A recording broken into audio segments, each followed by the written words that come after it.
Thank you. Okay, now Jollibee time. Where's Jollibee? Okay, Jollibee time.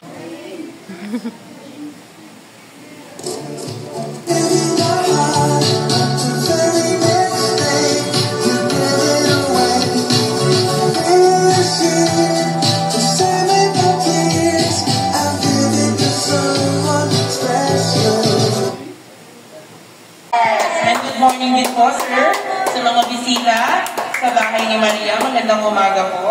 Magandang umaga din po. Magandang umaga din po. Yay! May pera po. And habang hinihintay natin ang ating very special guest, Si Jollibee! yes, alam na niya si Jollibee. Are you excited? Yes! Yes, ako din excited nang nakita ang ating kaibigan. Si Ate Maru! Jollibee!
Oh,